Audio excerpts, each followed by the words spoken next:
Pinuna sa pagdinig sa Senado ang walang maayos na listahan ng mga benepisaryo ng ayuda sa Kapos ang Kita Program o AKAP. Bukod dyan, may impormasyon din daw ang isang alkalde na bawas na ang ibinibigay na ayuda sa ilang benepisaryo. May unang balita si Ian Cruz.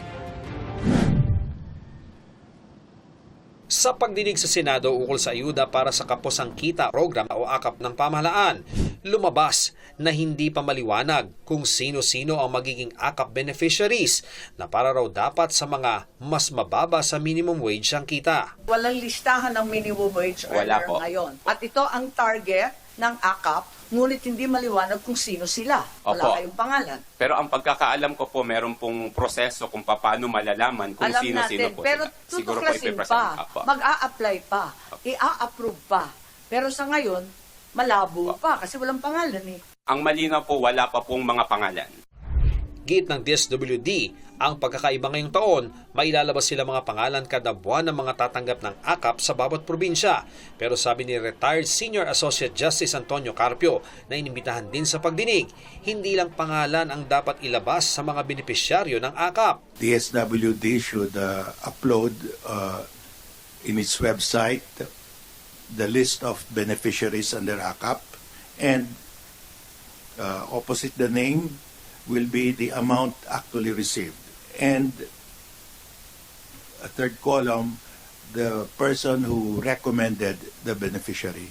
If it turns out that the only members of Congress recommended, then that will violate the prohibition that the congressman can only appropriate but cannot implement because the implementation belongs to the executive branch. Sasabihin daw ng DSWD sa kanilang pamunuan ang mungkahi ni Carpio. Sabi naman ni Baguio City Mayor Benjamin Magalong na kinatawa ng mga LGU sa pagdinig. May mga nakuha rin daw siyang impormasyon na bawas na ang nakukuhang ayuda ng benepisyaryo. Another source of corruption is itong funds na ganito, ma'am, na nasa discretion nila. According sa ibang mga mayors, nagugulat sila na ang pinirmahan ng mga beneficiaries blank kasi sa dami mapipirma na lang. Only to find out na ang naibigay sa kanila 3,000, mababalitaan na lang nila 5,000 pala nilagan. Wala naging tugon dito ang mga ahensya ng pamahalaan na dumalo sa pagdinig pero hinihinga namin sila ng reaksyon.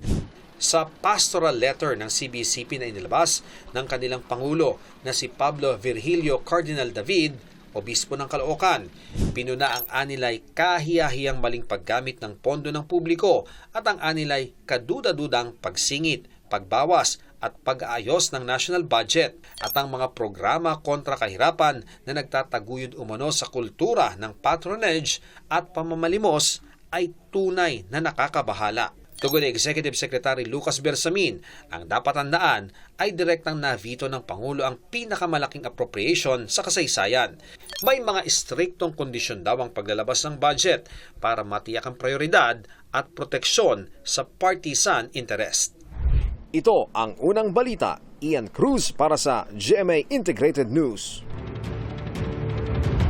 Igan, mauna ka sa mga balita, mag-subscribe na sa GMA Integrated News sa YouTube para sa iba't ibang ulat sa ating bansa.